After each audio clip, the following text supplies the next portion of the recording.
talk about today is currency wars and Bitcoin's neutrality in the currency wars. And this currency war has billions of people as hostages. A global currency war. And it started gathering speed. Let me throw out some names of countries. Greece, Cyprus, Spain. Make no mistake. No mistake. This is an experiment India, Turkey. that is being engaged on with 15% of humanity as experimental subjects. Argentina, Brazil, Pakistan. Make no mistake. This experiment will be repeated. That's their hope. Hopefully, you'll join me in ruining that dream. These experiments are going to position governments directly in opposition to Bitcoin, not because of something Bitcoin did, but because of something the governments have done themselves. Bitcoin is going to represent in many of these countries a direct affront to sovereignty. They will apply the full force that they have in order to fight that threat.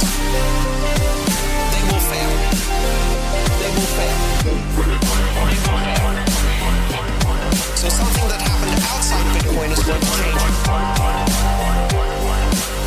the trajectory of Bitcoin. Millions of people as hostages.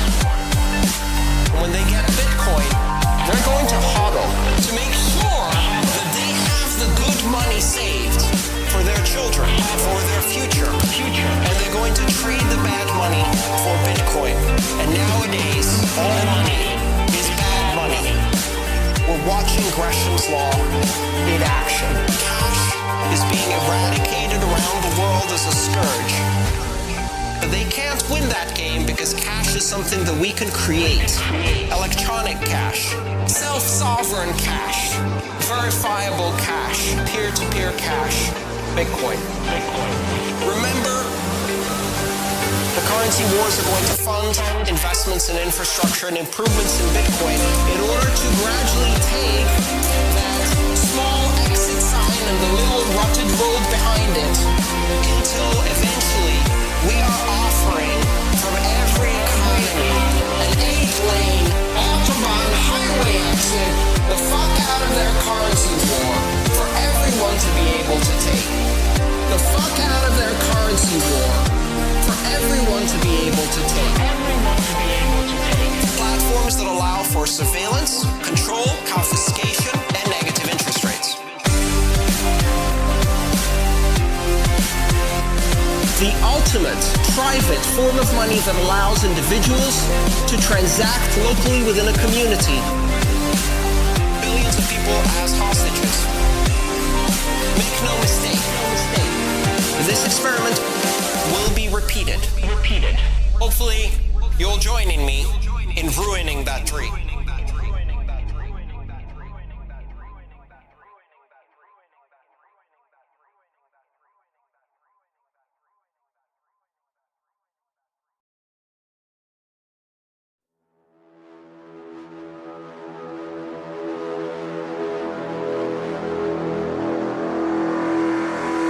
Okay, so I have an interesting question for you.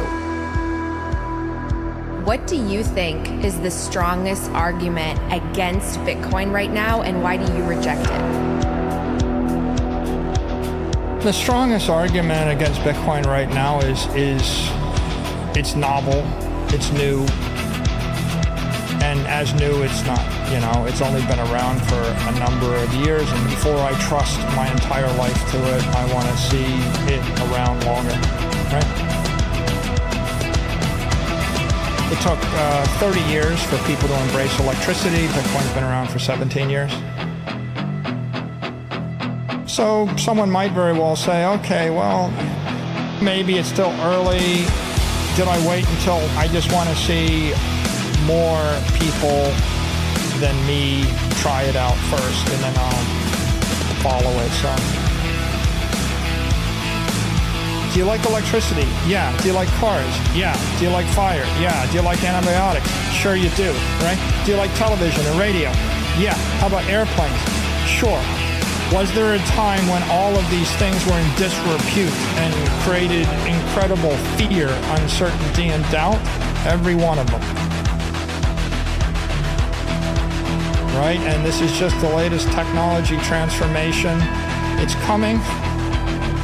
It's, as William Gibson said, the future's already here. It's just not evenly distributed.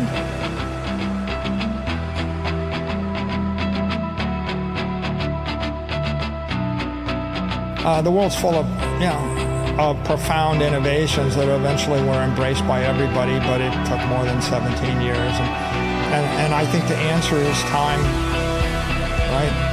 It's like, how many years after the automobile was invented before the Model T Ford comes along, and how many years before, after the Model T, before everybody had the car? Did you ever make a decision to upgrade all your systems to Y2K friendly? Do you even recall that? I do recall that time period, and everyone was terrified, and it ended up being nothing. So everybody in the world was terrified the world was coming to an end, and it was nothing. But you know what? Billions of people didn't do anything, couldn't have done anything, couldn't have stopped it. It was a non-issue, and it would just be one of 10,000 examples of nothings. We should stay laser-like focused on the big picture. Bitcoin's digital capital. It's a revolution in the capital markets. It's a profound, once-in-humanity innovation. It allows us to tightly bind economic energy to the human being, to the individual, to any entity. It's as profound as fire, electricity, or even the formation of fat in mammals. It's a fundamental building block of life. And it's just the basis of it. On top of that, we can create something better, digital money. You can create a bank account that pays you 8%, no volatility. How many people have that? Nobody. How many people want it? Everybody. What's it worth? Conservatively, $300 trillion. So you have a world which is not served well by the 20th century conventional finance structures. You have a new world, a digital world with digital protocols, digital assets, digital capital, digital credit, digital money. Is it going to solve all the problems? No. There's going to be a lot of problems in the world that we're not solving with digital money. However, walk down the street and ask 100 people whether or not they'd like more money. Every one of them is going to say, I'd like more money. So there's an obvious opportunity for us here. I'll return to laser-like focus.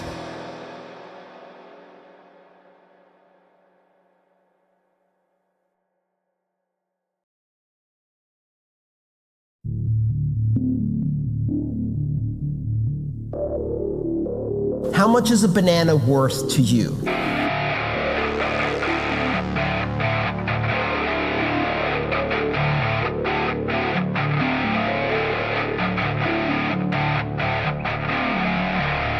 How much is a banana worth to you? In whatever thing you're trading it for.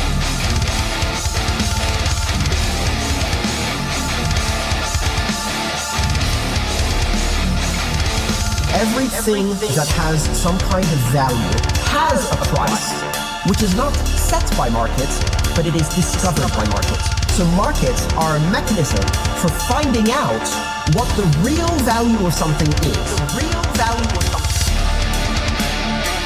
How much is a banana worth to you? The market will discover everything has some kind of value.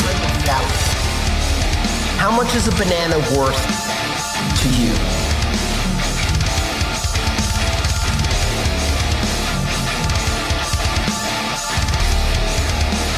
To you.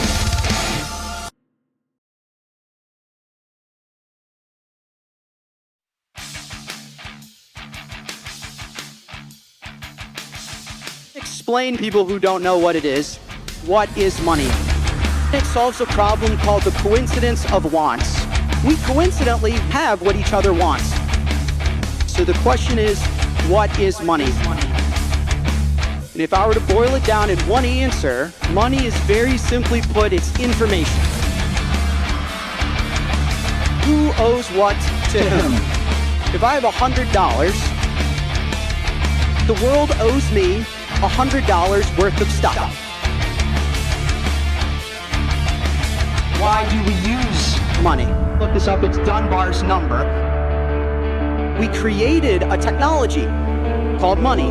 What to whom? Money's a technology just like an airplane. There's good versions of it, there's bad versions of it. You would not use a banana to fly off a cliff across the ocean. That would be a bad airplane. And there's a such thing as very good money and very bad money. Money scales human cooperation, and it solves this specific problem. And this actually enables something else called the division of labor. They don't need to solve a problem for the person that they want to exchange with. Money is very simply stored human effort. You understand that an ability to save money is actually your ability to carry forward your dignity. It's what allows us to be future-oriented species, place a premium on our future. I'm not gonna go to the beach today. No, I'm gonna get to work. I'm gonna create value because I can believe in tomorrow. And I can believe in tomorrow because I can take the value I create with me. All right, what do I have, an hour? In our value, in our dignity, in our effort, in our time, in our energy. Money is power. It's very powerful. Unfortunately, if you live in a society where people can control the money, they can control you. If someone can debase and make your money worth less, by proxy, they're making you worth less. When housing gets more expensive, when vacations get more expensive, when food gets more expensive, they are debasing you and your dignity and your time and your energy. Instead of working 10 years to own a home, you have to work 40 years to own a home. Instead of a career supporting a family of 10, a career now only supports a family of 2. Permit me to issue and control the money of a nation, and I care not who makes its laws. The ability to control money, which is human time and energy in an abstracted form, is one of the most important things that we need to optimize for. And I said, well, let's freaking go.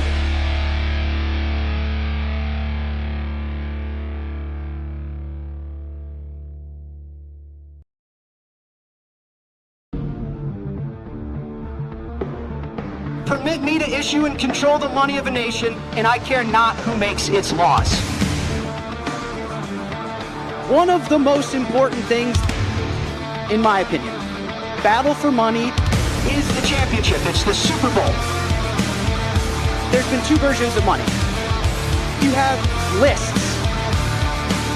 Who owes what to whom? Write it down. Now the other way is physical token. Each have pros and cons. Lists are very easily corruptible. Who controls the list? The physical items, unfortunately, they don't scale. And so we've kind of oscillated between lists and physical tokens that neither work. Now, what is Bitcoin? Bitcoin is bearer money made of information. It's like a physical object grown of the list. Bitcoin is information that behaves and acts like a physical token. What Satoshi Nakamoto found a way to do was turning digital information and making it behave like a physical object. You can't copy and paste it and make it yours. You can't print any more of it. All the blockchain is a list. It's information, it's who owes what to whom. It's a giant list keeping track of who owes what to whom. Now, the innovation that Satoshi and the creators Bitcoin solved is that everyone can have access to the list, so we all can see it, but no one can control it. No one can control it. That's the big innovation. Now, we bring that back to human rights. No one can control it. No one. can control it. Bitcoin is informational money. Bitcoin as a money is as private as information. Think about that for a second. Bitcoin as a money is as secure as you can keep information. If you can keep information private, if you can hold a secret, if you can hold a password, Bitcoin is private. There's nothing more secure than Bitcoin. Bitcoin is as global as information. Bitcoin is as inclusive as information. Who has access to Bitcoin? Anyone that can access information. These are not easy properties to have achieved for a monetary instrument, okay?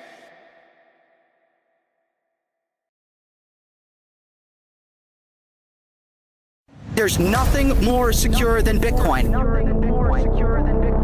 Bitcoin's fuck you money. That's why they hate it. Who has access to Bitcoin? Anyone that can access information. Everyone that can access and hold information can use Bitcoin. Bitcoin is property rights as inclusive as information. I can put it in my brain. It's information. It's property rights that I can safely store in my head. Also, Bitcoin is moral code. And what Bitcoin's code effectively instills as law is Bitcoin treats everyone equally. You shall not censor. You shall not inflate. You shall not confiscate. You shall not counterfeit. And you shall not steal. What's mine is mine and it is not yours. And for that reason, Bitcoin's the money that they hate. Doesn't matter. At this point, there is a central party debasing their time and energy and making their dignity worth less. Because fuck you. Bitcoin's fucking money. That's why they hate it. What's mine is mine. You can't censor me. You can't debase me. I can move it as fast as I want. Because it's fuck you, that's why. Bitcoin is strength in numbers in both ways. It uses both really large numbers and cryptography to instill power and rights for the individual. The reason Bitcoin can't be hacked is because of the mathematics it uses. It's also strength in numbers is that it gets stronger the more we all buy into it. It's the largest and most powerful computer network in the world today. It inverts the power balance. Anyone can opt into this moral code and get these properties, no matter who they are, where they are. You can become more powerful than a monetary oppressor just by making a choice. And so I end it with, there are two ways to express power in the world, period. Either with your voice or by exiting. And when voice is no longer sufficient, we exit.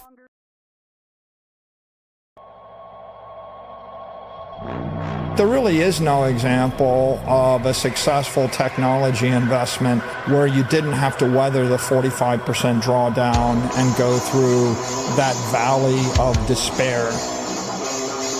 Right? Ours is currently taking 137 days so far.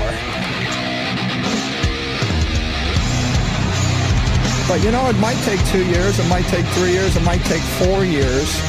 If it took 7 years, congratulations, it's just like Apple Computer. The entire ecosystem is evolving and seasoning.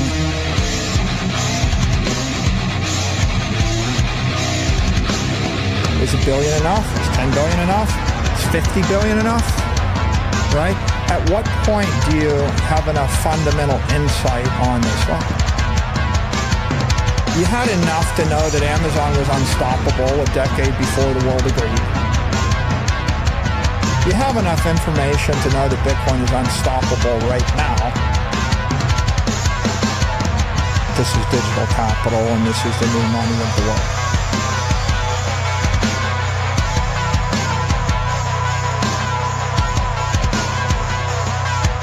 I think there's a lot of bulls out there.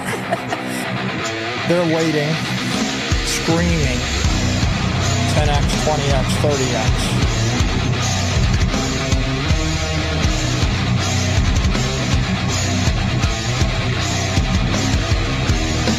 There's a lot of bulls out there screaming.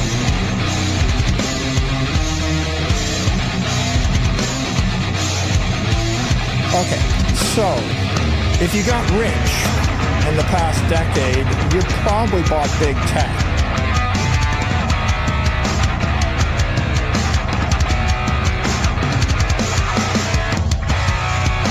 There's no way you got rich without buying big tech. The stocks are up 10x, 20x, 30x, 50x. So Bitcoin is global digital capital. Now, the President of the United States is telling you, right? The head of the Fed, Kevin Warsh, is telling you. The head of the Treasury, Scott Bessent, is telling you. The head of the SEC, the head of the CFTC, 8 other cabinet members, all the Middle Eastern sovereign wealth funds are telling you. BlackRock is telling you. Go through that valley of despair.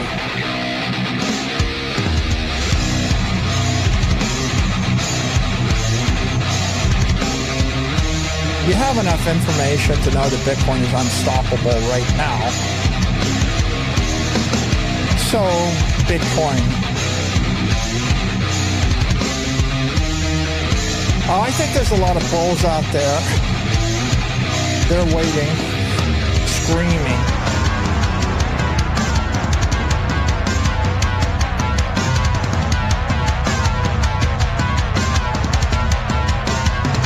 This is digital capital, and this is the new money of the world.